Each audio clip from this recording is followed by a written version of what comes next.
And Yahtzee. Okay, everybody. Hi, welcome to the game. We'll play itself. This is the end of the year. Bye-bye now. Hey, we're all done. That's quick, right? Good afternoon, everyone. This is the Game on Play podcast. I am Lord Teamaker, aka Will McKellar. That there gentleman up there, in that corner there, in his seat there, right, is James Atkinson. Hi. And this is the end of the decade show. Yes, the final time we sit here talking absolute bollocks on a podcast for 2019 and for the 2010s. Yeah, we only get to do this kind of show once every 10 years. Yep. The next time we do this, we're going to be a lot older. I remember when video games, when we were allowed to play video games when the young'uns didn't. Oh, it's embarrassing. I remember when the X button meant something. I remember CDs.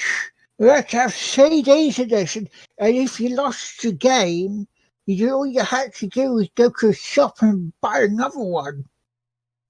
Unless you bought the protection plan. Yeah, and even then, if it's not 100% pristine, you're screwed. And you have to hold the console for 13 months before you can upgrade it. What a great choice. What a great choice, to do that. But yeah, so good afternoon, everyone. Hope you're well. Hope you've got your games of the year ready to drop in chat. Good afternoon, Jonathan. Good afternoon, Michael. And any lurkers in there? Hello. We see you, but that's okay. Here's a cup of tea. You sit there on the couch and have a good time. So, are we going to do our Game of the Year content dump first, or shall we do the games that we've been playing to take away? Well, let's talk about our games we've been playing. Let's talk about some predictions, and then we'll talk about our Game of the Year candidates. I think that's fair. Yep, that's unfair. I mean, we can't just lead in with like the thing that everybody wants to hear, or we assume you guys want to hear. I could be wrong, and then just give you guys no other reason to stick around besides from our wondering shining personalities and obviously above grade content. Indeed. Right. So yeah, what we've been playing, well, I mean, it's fairly easy for me. What I've been playing is pretty much the same as last week. I did a 5-0 victory on Snooker 19, which I did another century break on. Got further in Assassin's Creed Syndicate. I now own the districts of London. They are mine as part of the Rooks. Onto Secret 7. Completed Trine 4. Completed Splinter Cell Double Agent. Played a ton more Grid, which I'm almost at the end of that. Played a little bit of Pinball FX3 because I got the tables. Rocket League, where Jay, Robin, and myself won overall 13-5. And Tricky Towers, where I've discovered I'm shit. And that's all I've been playing. How about you? It's a decent amount. Pretty simple what I've been playing. Corby Town has now been promoted from whatever the Regionals Counties League South Division 1. So essentially we're 2 leagues away from Vanarama North South, or 1 league away from Vanarama North South, which is where Football Manager lets you start the game. So what is this? So that means we were in tier 7, we're in tier 6 now? Right. So that's gonna be fun. Turning on leagues, turning off leagues, usual fun stuff until I find a database that doesn't shit the bed, and then once the day when I know that I can actually make it to the Premier League, I will then edit it, and then Tigwippies FC will show up. Promotion, exactly. I do enjoy. We have a couple of great named players. We have a Spanish midfielder whose name is just Mark. Is it MARC, Mark? Yes, it is. It's like one of those Spanish players that has like 4 names, and it's just Mark. And I'm just like, he's club captain. Why? Name.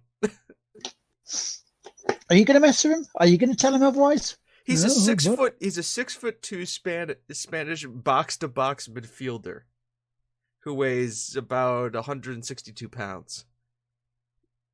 I wouldn't mess with him. when he gets moving, he's going to hit you like a freight train. Exactly. Well, I find that most of my when I buy midfielders and defender, basically anyone in the team, I don't want them shorter than 6 foot. I have a striker who is rapid and is 6'5", and he's Norwegian. This is also to get the headers, isn't it? Oh yeah, exactly. That way. When you have a 6'5" Norwegian guy barreling down on goal with you, you just go, well, fuck. Yeah, there's a Brazilian footballer named Fred. Exactly. So, I mean, it's all there. That's the beauty of Football Manager, is not only like the regens you get, but like how they're named. I forget what I have let me see if I can find the screenshot of the guy. I had a hilarious regen name that I had forever. Let me see if I still have the picture of it. Yep, here he is. Nope, that's not it. It's just Football Manager 19. Where are you, regen? I forget his name. I just know I took a picture of it because it was just absolutely insane. But I will continue speaking about the games I've been playing. Normal stuff besides for Football Manager.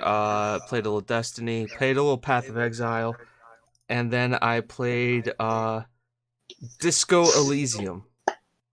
Nice! I got it, and I'm very happy with it. It is a good game.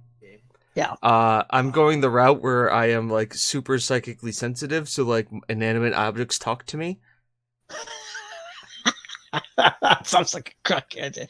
Hey, teapot. Yeah. Well, no, the manager of the bar that you're staying at, it was being an asshole to me, and my tie was like, he's being a jerk. You should fucking arrest him. Nobody talks to you like that. You're a super cop. Fucking arrest this guy. I'm like, man, my tie is an asshole.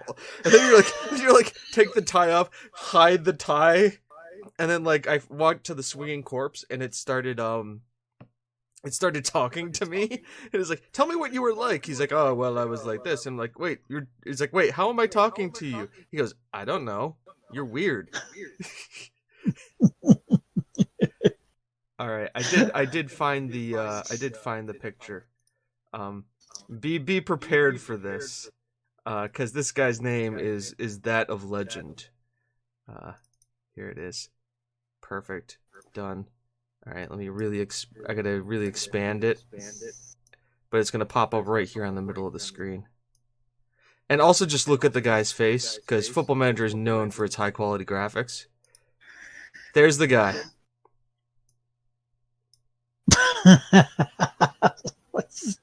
His name is Sebastian Mullet. Yeah, but, with a handlebar mustache and a buzz cut. And if I'm not mistaken, he's not called Mullet, is he? No, he's English. He's actually born in Corby. He was born in Corby in the game. And yeah, as you can tell, he is a 6 foot tall center back who has spirited personality, 163 pounds, and his name is Mullet. Sebastian Mullet. He must have had to piss ripped out of him in his school life then. Oh God, I can only imagine. And then he comes in as like one of the few English players into like my all Brazilian team playing in Corby. He just hides it very well. Can you speak Spanish? See, good enough. Apparently, because though Football Manager is a little weird. I say that I'm from America, and they're like, "Well, you're fluent in Spanish." I'm like, "How am I fluent in Spanish? Just because I'm from America?" No, what it is, it's like in when Edge and Christian in the mid 2000s was in disguise as a Spanish team called Los Conquistadores. Sí, señor. I saw a great Football Manager meme that it was a Herald meme, but it started off as like the board was staring at us, so how are you going to succeed with developing our youth system? And it said it showed Harold staring for the thing. He's like, well, that's a very complicated thing. And then at the bottom it says, manager under fire for human trafficking of young footballers from South America. I'm like, oh, well, technically that's how you do it. You get to the Premier League and then you just buy all the South American players. I am happy to report, in my version of Football Manager, England not leaving the European Union. No Brexit. So already alternate history. Yep. But going on from that, Path of Exile is the only other thing I've been playing because, when you're playing Football Manager and you're playing Disco Elysium, sometimes you actually need a game where you click on things and stuff actually dies. Yeah. And then it's just, more and more stuff. Yeah, because isn't Disco Elysium a point and click CRPG? Yeah. Yeah. Very, very, very, very interesting for FM history. So, I think a lot of people do. Yeah. So in the alternate history where I am the coach of Corby Town FC, I've already had the discussion with my girlfriend. She's just like, if and when we have kids, she's just like, I'm not going to be a soccer mom. I'm like, what are you talking about? I'm going to take the kids to soccer. I'm probably going to coach them. I'm going to be like the freaking Pep Guardiola on the side. You got to overlap. Deep crosses in the box. Deep crosses in the box. Timmy, you got to go in there with the tackle. Smart fouls. Smart fouls. All right. Karen, listen, are you coaching here right now? You're not. So get back on the bench and shut the hell up. Oh, by the way, bake sale on Tuesday. Let's not forget the bake sale on Tuesday. You're going to teach your kids to be like Vinnie Jones, aren't you? Exactly. I'm going to teach them to be like Zidane, just headbutting people all over the place. I'm just stand there, I'm already excited for it. She's like, what qualifications do you have to coach soccer? I'm like, Football Manager. I'm like, this is like 5 and 6 year olds. If I can make it so that they're not all just bunched together, I'm doing a good job. Yeah, the ball's the other side of the pitch, all just bunched together running after it. Exactly. It's like, no, keep your formation. Keep the formation. Well, I predict that this could happen next year, along with other predictions. Ooh. Oh, you mean like me coaching youth soccer teams? Yeah. It won't happen next year. It will happen soon, at some point. It will happen. And it will be absolutely hilarious to see me standing on a pitch line looking very unhappy. Yeah, just sort of. Hi, Gio. Morning, Bye, Gio. How are we doing today? Yes, so that's all I've been playing. Right. And so predictions. Yes. What do we have as a prediction? I mean, let's bets. I've got Cyberpunk's going to do well. I've got a spicy one. Oh, go on then. Give us your spice. Sony is going to go to timed exclusives on their thing. They're no longer going to be console exclusives. So starting with Final Fantasy. So potentially we could have Uncharted on Xbox, you mean? Yes. That could be one hell of a gamble. I think that's how we're going to see going forward with the next gen consoles. But starting with next year, Sony's going to go timed exclusive and not full on console exclusive. Look at Xbox. Mm-hmm. I could buy all of Halo on Steam right now. Yeah. And obviously probably get a ton of matches because it's Steam and a lot of people are on it. So there's a good chance that I can get a lot of play time. Here's a hot prediction for you. Alan Wake's come to PlayStation next year. Right. Because Remedy own a license now. Microsoft don't. Yep. They can make a shit ton of money from people for that because they got the license sorted as well for the music.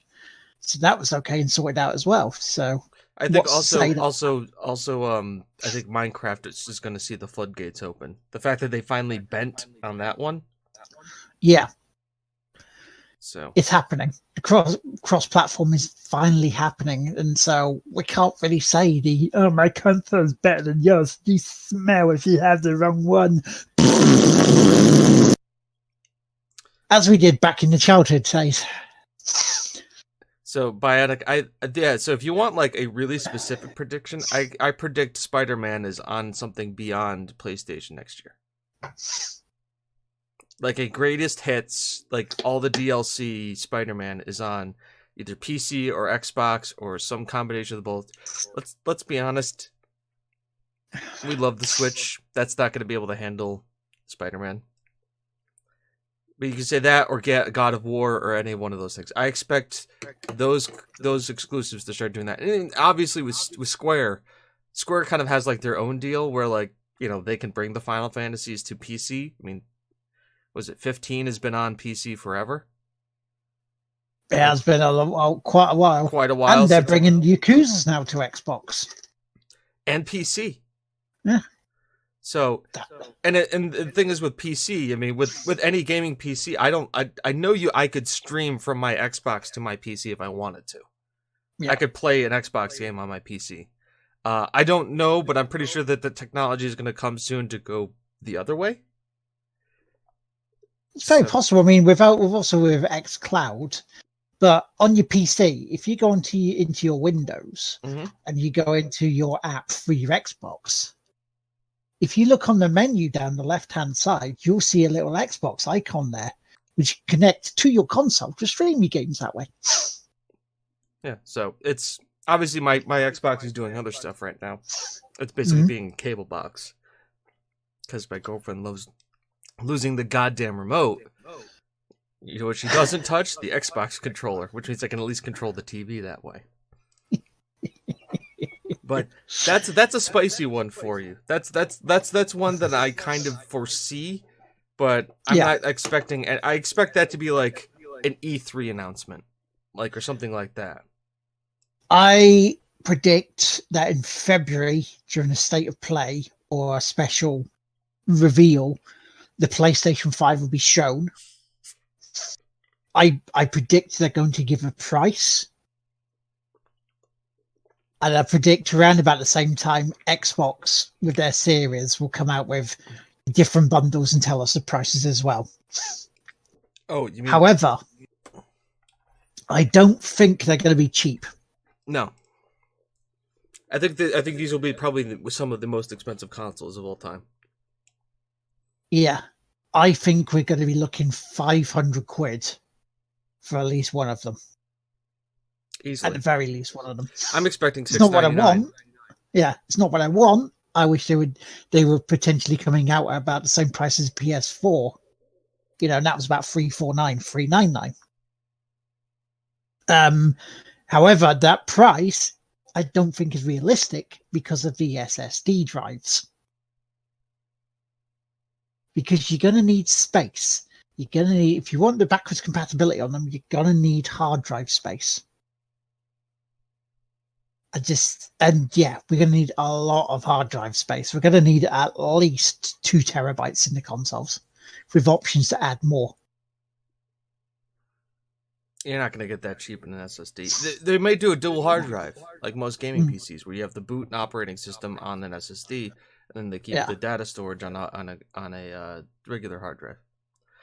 Yeah, because they said it was seamless loading. I mean, we've seen the Spider-Man load, right? We've seen that. Yeah. I mean, Jonathan's saying $450, which is more expensive than the PS3. However, that was in sort of range of the Xbox One when that first came out. I don't know. They'd say it was going to be competitive, but it needs to be an attractive proposition. Otherwise, people are not just going to rush out and buy that, because in this day and age, with everything going on with our governments and shit, who has that to spare straight away? Unless you're saving for about a year, 2 years, which is probably why the Xbox started doing that whole, access bit, where the mobile phone contracts where you can upgrade. as long as you keep it nice and tidy. So that's my predictions. We have any more? That's a good question. I'm trying to. Zelda, probably the next Zelda game gets announced. At one point during the year. Next, another Killzone is going to be as a PS5 title, launch title. There will be a Call of Duty. Yeah, it will be. I mean, these are just layups. I think we hear more about a Bethesda game, one of their major 3 projects. Either we're going to hear about Elder Scrolls 6. Is it? Where are we on 6 now? Yeah, 6. We're either going to hear about Elder Scrolls 6 or Starfall. Because they've had such a down year that they need to get some hype growing behind the company again. So they need to basically do that by really pimping a flagship title. Doom Eternal is coming out. So and that will be good. I already have that. I just need it delivered when it's released. Yeah, so that we know that, but they need positive hype of a studio game, a Bethesda studio game, not a game produced by Bethesda. Yeah. So especially because it's just, I'm not gonna say dumpster fire because we've seen worse. Fallout 6 just keeps on giving with dumpster fires. 76, yeah. Yeah. If you ever wanted to make Fallout 4 look really good, Cyberpunk delayed? I don't think so. Oh, I mean, I could keep in touch with a friend of ours about that. How's it going? Is it going to be delayed? I don't. But yeah, so because CD Projekt Red seems to be on the amount of time that they've taken seems to me that they have strategically planned this out. There was nothing on this game after they had their original announcement trailer, nothing, and then all of a sudden now we're getting to. I'm pretty sure that the game is coming out. When I'm seeing adverts on Twitch and YouTube, as my loading into videos, and I'm seeing Cyberpunk, you don't go there until you're ready for release. You don't start spending money on advertising until you know that this is going to be your release date. Because then there's no point. If you know you're going to push it back 6 months or 5 months or 3 months, why spend the money? Because you're just then generating hype that has to sustain itself for over even more period of time. Yeah, it's almost like you're just pissing money up the wall, really, for advertising that you could have to change down the line. Exactly. Doesn't make any sense. So, and CD Projekt Red is, to me, as a company, doesn't do things until they're absolutely sure it's going to be good and it's ready. I'm pretty sure that they're just bug fixing at this point and cleaning up a few things. Because that alpha build that we saw in October looked pretty done to me. Yeah, obviously it was pretty that 40 that it looked really good. It looked pretty solid and tight. Apparently it's going to be a big Night City is going to be pretty big. The only thing that I ask for is that they allow mod support, because I want my Blade Runner reskin of Night City. It's all there. You just got to turn it all sepia tone. Yeah. Just make it more miserable, rainy. it's that close. That close. But Horizon Zero Dawn 2 is definitely one, and I think that may be a launch title. Yeah. I think that very much could be a launch title. It would make sense. Yeah. Have a heavy hitter out the block. Because that's the thing about normally launch titles. A lot of them you get, it's just games that are thin on the ground, isn't it? Until developers start really getting into it. Or you get a Halo, and it's 2/3 of a Halo. Yeah. So, we need another one. Which that should be a launch title for the Xbox Series. A Halo. A Halo, yeah. That means an Uncharted probably comes to PlayStation. Oh yeah, that would be sort of another one from the Lost Legacy. should be good. Because, Lost Legacy it was a fun little game. Yeah. I mean, I like Uncharted. I like Uncharted without Drake in it now. I think, like, his story's been told. Mm-hmm. Like, we've kind of gone there. What the hell is the name of the game? Let me pull up the name of it.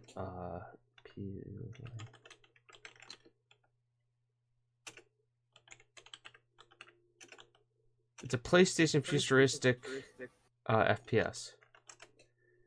Killzone? Yes, I would love to see them to revive Killzone. Yeah, that was prediction that people were saying. That was a universe that had so much potential. Just the one that was launched for PS4 was just not great. And it's a shame because Killzone 3 was really good. Really damn good. Do you know who I think could do an awesome Killzone game? Titanfall developers. Oh, Respawn? Respawn. Yeah. Could you imagine them with that? I mean, they've got Titanfall, which it's really close, but I think they could do some awesome stuff with it. Yeah, that could be But I don't think people are kind of looking for that in their first-person shooters anymore. And then, of course, it would have to have a Battle Royale mode. Battle Royale mode, I think, will ease off in 2020. I hope it You won't get as many. I think that bubble is at the point of bursting. We've hit oversaturation of the market. Yeah, you don't need any more. There's plenty out there if you want to get that. Let the people who know how to do it, and then you just do your own thing. I'm trying to think what other kind of interesting predictions we can make. Hideo Kojima goes into like hiding again. Yep. Which is fine. I mean, like he's had a good year. Yeah, he has. See, I would say about some more predictions, but as I say, I can't see into the future because I don't have 2020 vision. You had to crowbar that one in there, didn't you? I did. I had to get it in there somewhere. And for myself, I shall, even though you guys won't hear it. There we go. So, I'm trying to think of other stuff, but we kind of have a game. The first 3 months is going to be out of control. I don't think Konami's going to touch them. Konami isn't really even making games anymore. What was the last game they actually made? Didn't they re-release a Dynasty Warriors? Probably. Wait, they did the Contra series and Castlevanias. Okay. And they did PES Soccer. Oh yeah, which I need to get 2020 of PES so I can play it with my wife. Quote of the year, ladies and gentlemen. Quote of the year on the streams. Yes. So, I don't really have any more apart from the outlandish one of maybe this year is the one that Nintendo go, okay, we'll go cross-platform too with games. I think it's going to happen. And the reason, because once again, we've talked about this on the podcast before, the sustainability of having console exclusive won't happen. And let's talk about one of the biggest console, like Death Stranding, right? Yep. Supposed to be a PlayStation exclusive. In 6 months, it's going to be, or in June, it's going to be on Steam. Yeah. And that was, and what's the studio that produced, or what's the company that produced that game and did all the financial backing for it? Sony. Sony. Yep. It was a publisher. It was Kojima Studios, but it was Bang. Konami, I don't have a lot of hope for Konami. Capcom is definitely having a resurgence, and I'm happy to see them coming back. Sega has had multiple good years. Now I'm a little biased towards Sega because they make Football Manager, and I consider it always to be Game of the Year, whichever whatever anybody says. It is good. It is fun. I get hours and hours and hours of fun out of this game. So And Yakuza's. and the Yakuzas. I mean, they do great work. I think Square has a chance to have a great 2020. If they don't fuck up Final Fantasy, which it doesn't look like they do, they're going to. That game looks freaking amazing. It looks like it's gonna hit. I think what we're gonna see, the biggest prediction I can make for 2020 is I think we're gonna see the big switch back from all of these crazy multiplayer battle royale kind of games back to single player. I think you're going to see like a pullback, and you can start to see it a little bit even at the end of this year. Some of the big games, some of the games that really pulled people in, Sekiro, single player. Star Wars, single player. Death Stranding, single player. I mean, multiplayer, but not multiplayer. Mainly single player. All of them story driven. Really story driven. Not, story driven single player experiences. And I think you look at some of the major games coming out, Final Fantasy, Cyberpunk, all story driven, all single player games. I think this is going to be a year we're going to kind of see a little pullback, because everybody has been, especially the last couple of years, has been all battle royale, multiplayer, free to play, loot box, battle pass. Yeah, it's going to have to just sort of ease back on that, because again, to almost gain our trust. It's not gain our trust. It's just we're tired of it. We're tired. There's an oversaturation in the market. So obviously, when there's an oversaturation, they're going to fill a void. Whereas there's a void in the market, where there have been great games coming out of that they can oversaturate the market now. Single player games. And to be honest with you, single player game I believe would be a little bit easier to develop, in a sense that you don't have to worry about a multiplayer component, or you don't have to worry about how does the net coding work? How do we balance these characters? You don't have to do that. There's you actually have to have decent writing and story, but, different areas. And we're going to see a lot of remakes, too, I think. Resident Evils get 3, Final Fantasy 7.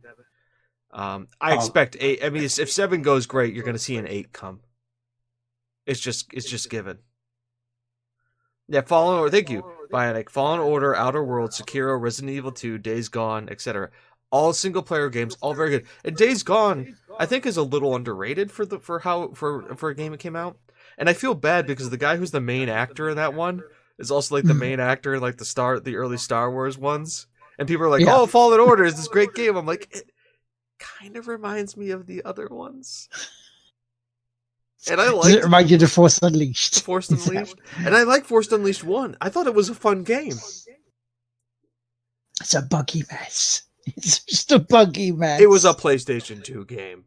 It's a buggy mess to begin with. I streamed it, and it's like I got to the point there was a game-breaking bug in it on the elevator. And, it's just not a Ubisoft game, which surprised the hell out of me for, having this many bugs. Well, I forget who made it, but I don't think they were. Who made The Force Unleashed? Yeah. I don't think it was anybody of note. And if it is, I'm gonna laugh my ass off. Force. Yeah. Let's see who this was. Drum roll, please. THQ. I mean, yeah. And LucasArts, because LucasArts was a thing back then. But like when you, and I will let you know this one, when you see the game studios and it lists LucasArts THQ, but then it says Cameron, Sui, Aspire, Chrome Studios, Endspace, and Universimo as the developers. So 6 developers. I don't know of any project when it has that many hands in the pot that goes well. If you want to play a fun third-person action game that is relatively cheap right now, may I suggest Space Marine?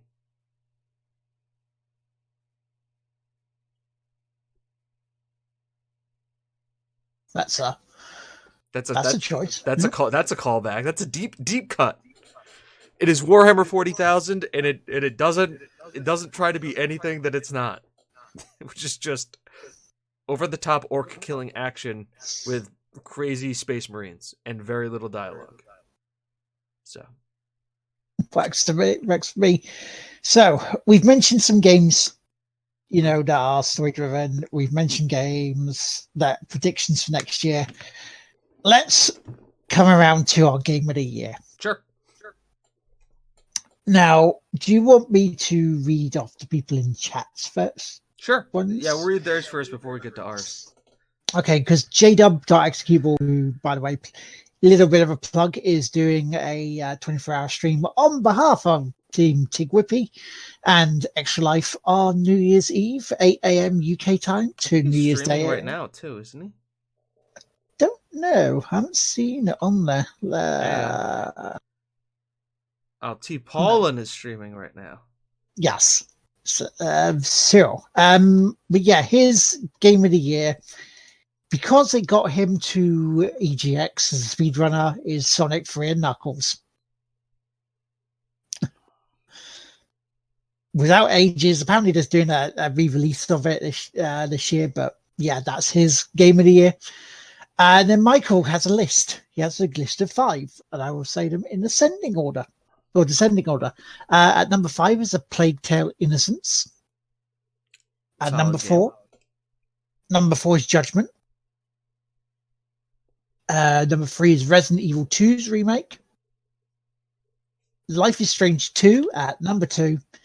And the number 1 for Michael Patterson, it's Super Mario Maker 2. I mean, that has the potential to be the best game of the year and the worst game of the year. It all depends on the map that you get. Yeah.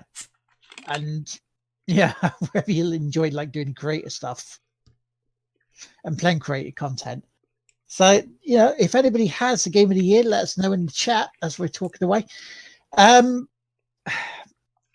Say I have 3 choices, and I think I've finally got my number 1. Notable mentions for this is my other 2 of My Friend Pedro. Okay. Which is just so stylish and fun. It's just a mindless game of just see how well I can go through a level shooting people. The Matrix in a game properly. And The Outer Worlds.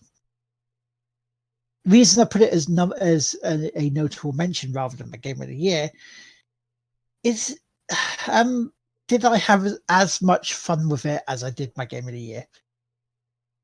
Not quite. Just not quite.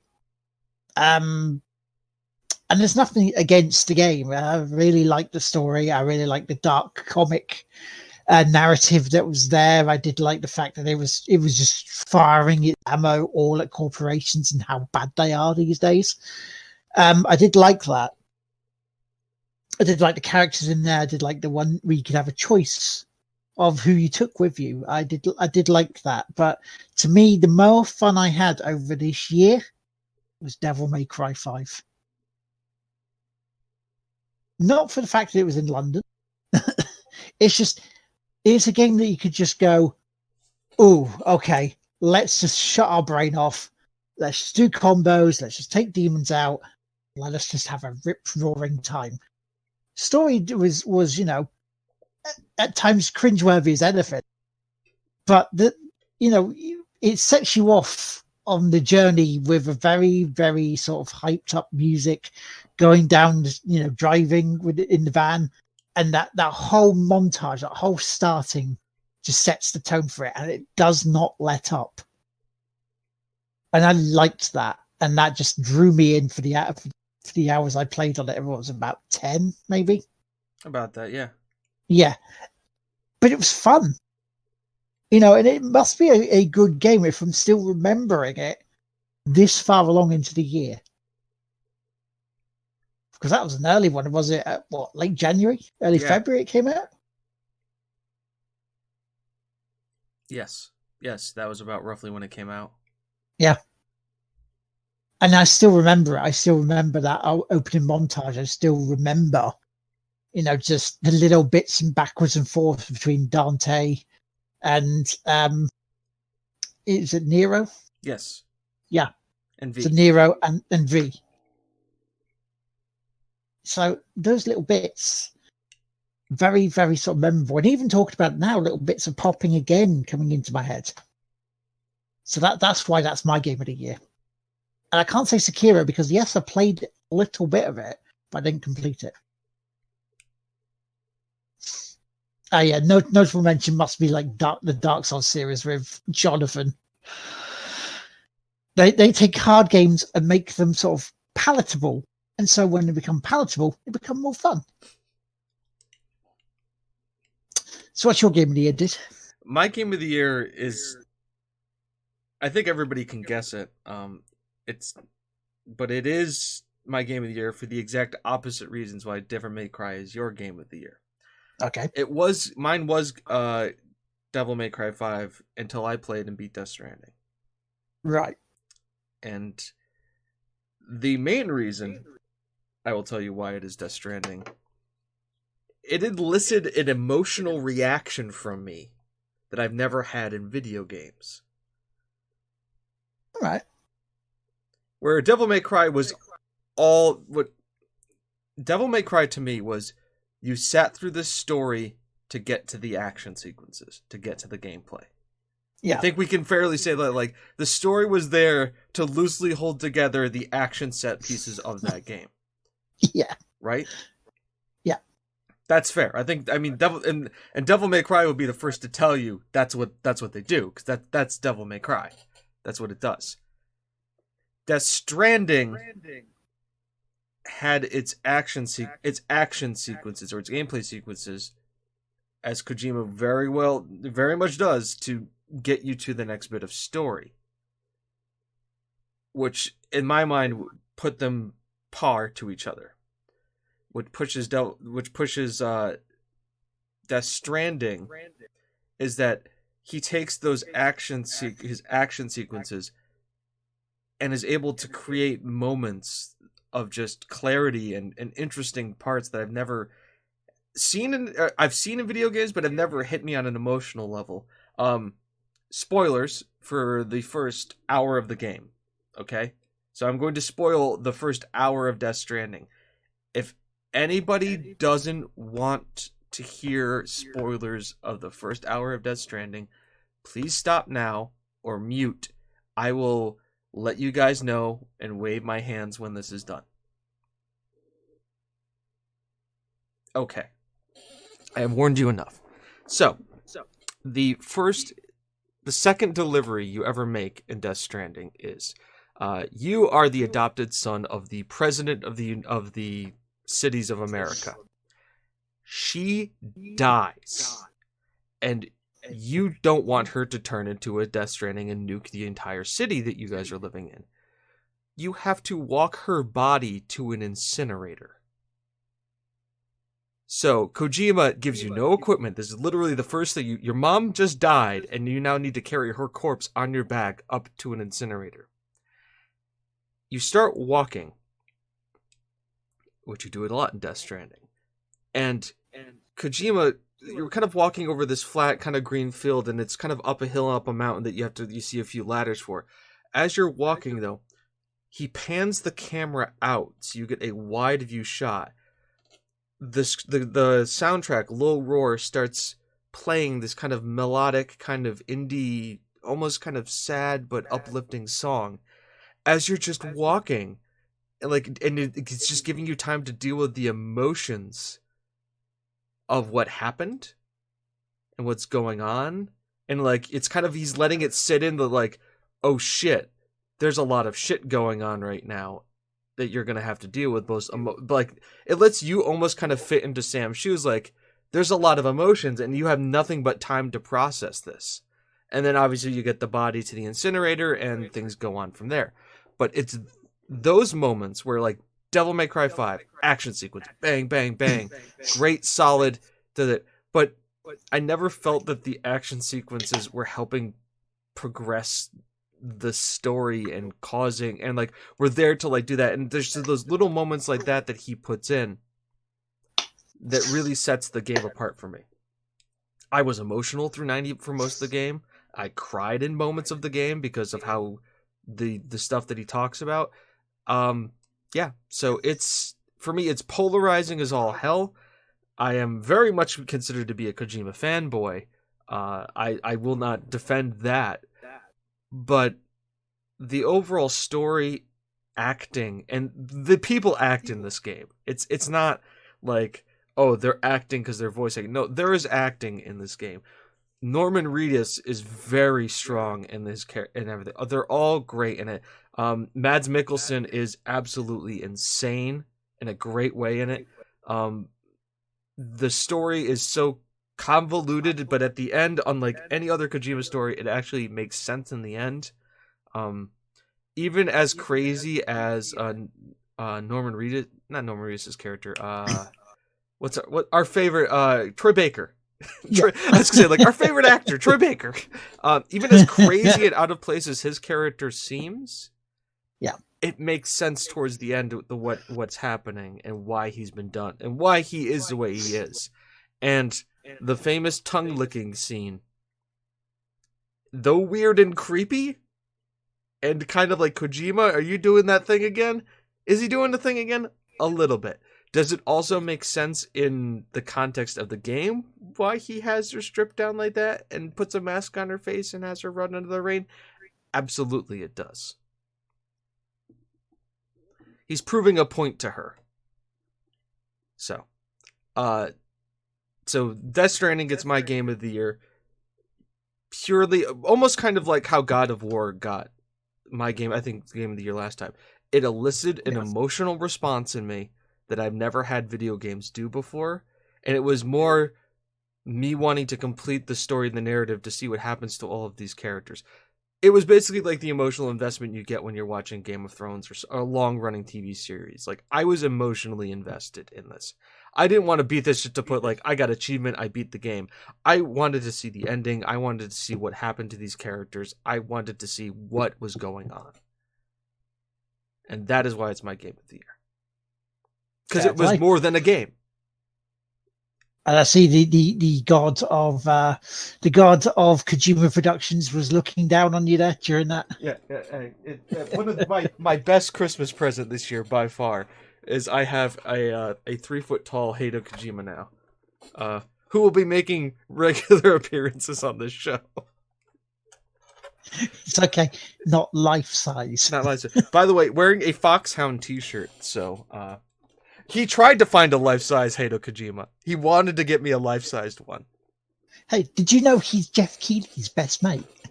No, he's my best mate now. We hang out all the time. Kim has also, like, banned him from being in any room that she's in.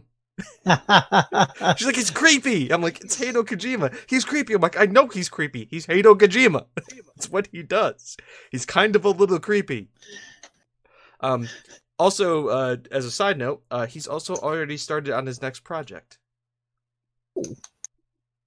He tweeted out a picture of his desk, which I immediately was happy with because he has the 3 Body Project book series, which is a great sci-fi series as written by a Chinese sci-fi author. I can't recommend it enough. It's very good if you like really like intense sci-fi. It's great. He also had the Captain Kirk autobiography. So it is the autobiography as written by Captain Kirk, not like a William Shatner one, but so very good. And it would look like to be a 3D printed reconstruction of Norman Reedus's face on his desk. And I'm just like, if it was anybody else, I'd be like, that's fucked up. But it's Hideo Kojima, so you're like, eh. Like, he has a healthy obsession with like just weird shit. My only bit of sadness that he's never going to be able to work with H.R. Geiger, because something tells me those two would have gotten together like, you know, pigs that would have been mud. some freaky shit, right? Yeah, there would. You want to talk about nightmare fuel? Can you imagine Guillermo del Toro, Hideo Kojima, and H.R. Geiger working on the Silent Hill remake? It would have just been nightmare fuel. Nightmare fuel. Like, why is nobody beating the game? Because shit's fucked up. Yes, the Picard series is coming out soon. Yeah, I'm I know, happy I about that. Once again, Read about it. people who can carry a show. If anybody can carry a show, it's freaking Patrick Stewart. Oh yes. Patrick Stewart, an Englishman playing a Frenchman with an English accent. It works. Yeah. It just works apparently. So, in the chat we have another game of the year for Bionic JT. He says for game of the year for him is Sea of Thieves. It just keeps getting better and a different experience each time he plays it. His close second though is Sekiro. Again, games that I've only either partially played or bothered playing because I looked at it and went, yeah. But yeah, so if you do have some game of the years and listening to this in video on demand or podcast channels, feel free to send them in on the Discord or tweet us them. It's not a problem. We'll look at them. So, well, yes. We won't judge you. No. Lest we be judged, and obviously we are being judged on our choices all of the time. Yes. I guess this leads us to the last bit that I'm going to spring on Will, because we didn't discuss this. Do you have any resolutions for the new year? Gaming resolutions. Gaming resolutions. To start my backlog properly. Okay. That's my gaming resolution, to get through the last two Assassin's Creeds and then get on with the actual proper backlog. Okay. I'm going to try and do 50 streams this year. That means one additional stream a week with 2 weeks off. Okay. I think that's fair. I think that's a reasonable thing to do. I'm going to try that. Is. I'm going to try and get that done. And I believe I'm starting by doing The Witcher 3. Now, does that also include what we've discussed, which I will talk about on This does not include any podcast related things, and also charity work. That does not include that. Those are things that we do. This is in addition. This is 50 streams in addition to the normal content that you come to expect from this channel, which is now. If you're starting The Witcher 3, does this mean you're going to go for all and complete it? Yes. I am going to beat The Witcher 3. Now, I'm going to beat The Witcher 3. I have the Game of the Year edition, which I guess means DLCs. Yep. I will warn everybody. I will be playing it on probably either normal or easy. I played it on normal. That's not a problem. I'm not doing that. I'm not going to play this game to be like, I beat it on super hard difficulty. No. I'm going to play this game to play this game, see the story, and beat it. And if that means we're playing on easy, guess what? We're playing on easy. If it means I breeze through if I can defeat drowners with steel swords, hey, it's The Witcher. Because I'm going to go back in time to this and go, look right back in time, because I believe it's going to be a 5-year anniversary, I believe, of when I started playing The Witcher. Yeah. And considering that The Witcher series just came out, so there's a little bit of hype behind it. B, I have the perfect title now thanks to The Witcher series. Toss a coin to your Witcher. Toss a coin to your streamer. Toss a follow or a like or a subscribe. Toss a sub to your Twitch Prime. Once again, we do not openly want or push for those kind of things, but see, that's the thing. Don't it makes you feel bad. Easy's fine too. I mean, like, Geralt is an experienced Witcher. Shouldn't he be badass? Yeah. So he should be. So I am going to have to start the game again from the beginning. Yep. And we're gonna play through it, and we're going to try and beat. But so like that's kind of my resolution, is to like I'm going to just try and beat The Witcher 3 next year. It's well worth it. I think it's fair. Like, just to say, like, you want to know what? I don't beat a lot of games, so let's just try and let's set the bar low and say 1. Beat The Witcher 3, because what are the 2 games that I've beaten on stream this year? There's been 2.